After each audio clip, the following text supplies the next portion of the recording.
జనసేనలో పలు జిల్లాల నుంచి కీలక నేతలు వైసీపీ నుంచి జాయిన్ అవుతున్నారు. లైవ్ చూద్దాం.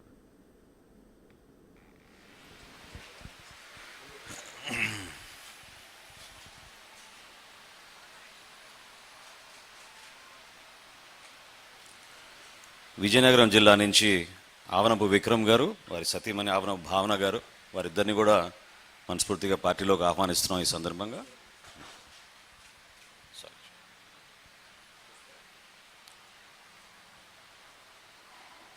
కొంచెం పక్కన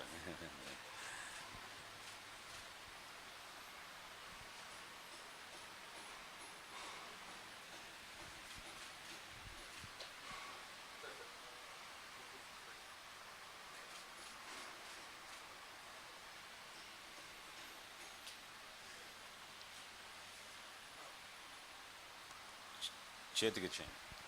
చేతికి ఇచ్చేది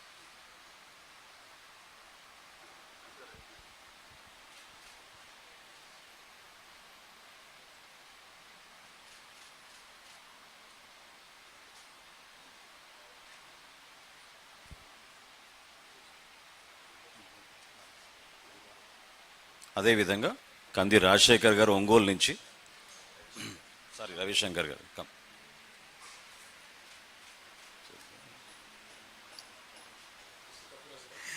నిన్న కూడా చెప్పా, కాల్ కాన్ఫరెన్స్లో రాజశేఖర్ అంటే రవిశంకర్ అన్నారు.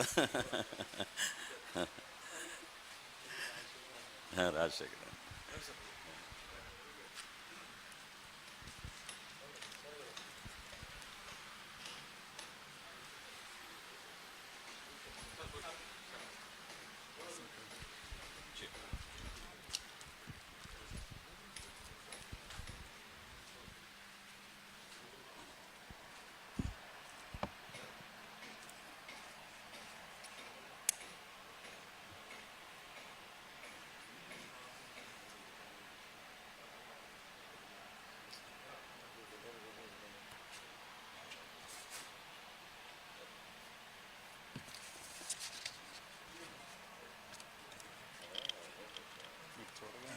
రాత్రి కూడా రాజశేఖర్ అంటే రవిశేఖర్ ఇది రాజశేఖర్ అండి.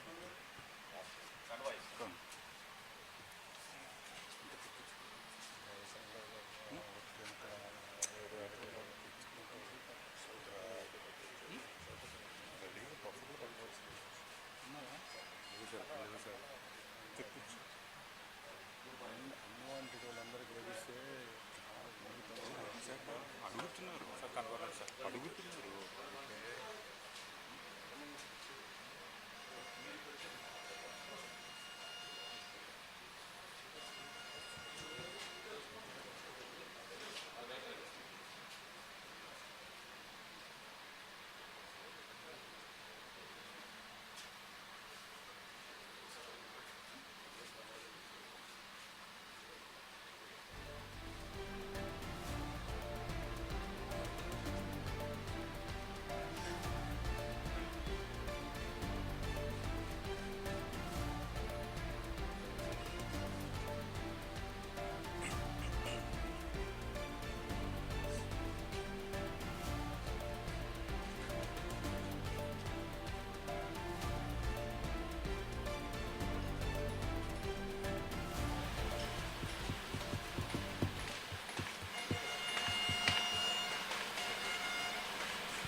జనసేన పార్టీలో వైసీపీకి చెందిన కీలక నేతలు, వారి అనుచరులు జాయిన్ అయ్యారు. మాజీ మంత్రి బాలినేని శ్రీనివాసరెడ్డి, మాజీ ఎమ్మెల్యే కిలారి రోషయ్య, సామినేని ఉదయభాను జనసేన గూటికి చేరారు. ముగ్గురు నేతల చేరికలతో జనసేన ఆఫీస్ దగ్గర సందడి నెలకొంది.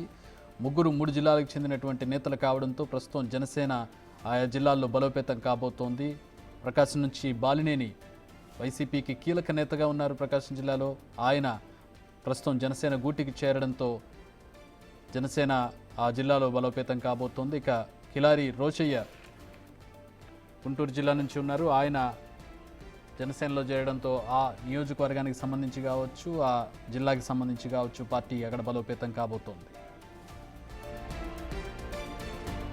ఉమ్మడి కృష్ణా జిల్లాకు చెంది మాజీ ఎమ్మెల్యే సామినేని ఉదయభాను జాయిన్ అయ్యారు. అక్కడ కూడా ఆయనతో పాటు ఆయన క్యాడర్ కూడా జాయిన్ అయింది. ప్రస్తుతం వైసీపీ నుంచి 3 కీలక నేతలు 3 జిల్లాల నుంచి జనసేనలో జాయిన్ అయ్యారు.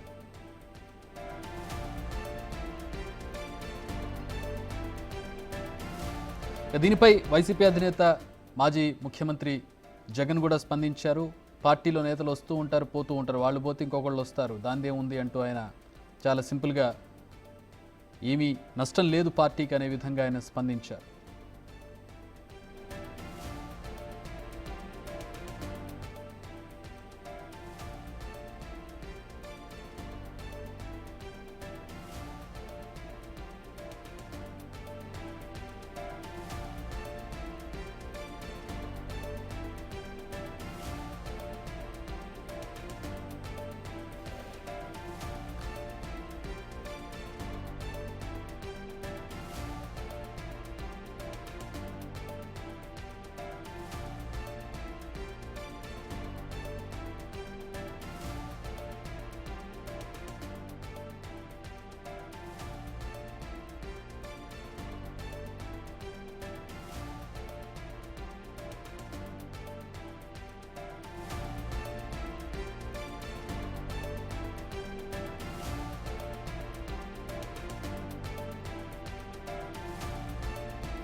అయితే మా ప్రతినిధి మల్లికార్జున్ జాయిన్ అవుతున్నారు చేరికలకు సంబంధించి. మల్లికార్జున్, ఇందాకే చేరికల గురించి మాట్లాడుకున్నాం. ఆయా జిల్లాల్లో ఎట్లాంటి పరిణామాలు ఉంటున్నాయి, ఎట్లాంటి అడ్వాంటేజ్ ఉంటుంది జనసేనకని మాట్లాడుకున్నాం. అయితే బాలినేని విషయానికి సంబంధించి ప్రధానంగా అంటే వైసీపీ కంటే కూడా టీడీపీలో వచ్చి ఎక్కువ వ్యతిరేకత కనబడుతున్నటువంటి పరిస్థితి. టీడీపీ క్యాడర్ కానీ టీడీపీ కీలక నేతలు కానీ ఆయన వదిలిపెట్టడం ఏ పార్టీలోకి వచ్చినా ఆయన చేసిన దానికి ఆయన చెల్లించుకోవాల్సిందే అంటూ ఆయనకు వార్నింగ్ ఇచ్చినటువంటి పరిస్థితి. ఇందాక బాలినేని కూడా పవన్ కళ్యాణ్తో మాట్లాడుతున్నట్లుగా ఉంది. బహుశా ఆ విషయం అయి ఉండొచ్చు. ఏంటి ఆయన చేరిక జనసేనలో? ప్రస్తుతం జనసేన, టీడీపీ, బీజేపీ 3 కూడా కూటమిలో ఉన్నటువంటి పరిస్థితి. కోఆర్డినేట్ చేసుకుని చేర్చుకుంటూ ఉన్నారు పార్టీలో నేతల్ని.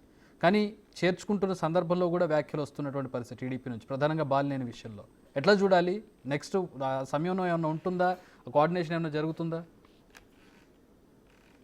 ఎందుకంటే బాలినేని విషయంలో కూడా వైసీపీ ప్రభుత్వంలో కీలకంగా వ్యవహరించిన వ్యక్తి, అంతేకాకుండా 2-3 సంవత్సరాల పాటు మంత్రిగా కూడా పనిచేసిన వ్యక్తి. దగ్గర జగన్మోహన్ రెడ్డికి కూడా సన్నిహితంగా చాలా మెలిగిన వ్యక్తి కూడా చెప్పుకోవచ్చు. రెడ్డి సామాజిక వర్గంలో కూడా ప్రభావితం గల నేత. అట్లా దాంతో పాటు 2-3 జిల్లాలను కూడా ప్రభావితం చేయగలిగిన వ్యక్తిగా కూడా చెప్పుకుంటూ అప్పుడు ఏదైతే ప్రభుత్వంలో ఉన్నారో, వైసీపీ తరఫున ప్రభుత్వంలో ఉంటూ వచ్చారో ఆ క్రమంలోనే అక్కడున్న కూటమి నేతలు ఎవరైతే ఉన్నారో, బీజేపీ కానీ, జనసేన కానీ, టీడీపీ కానీ, ఈ 3 పార్టీలకు సంబంధించిన నేతలపై కూడా కొన్ని అక్రమ కేసులు పెట్టారంటూ కూడా కొంత వ్యతిరేకత అయితే రావడం జరిగింది.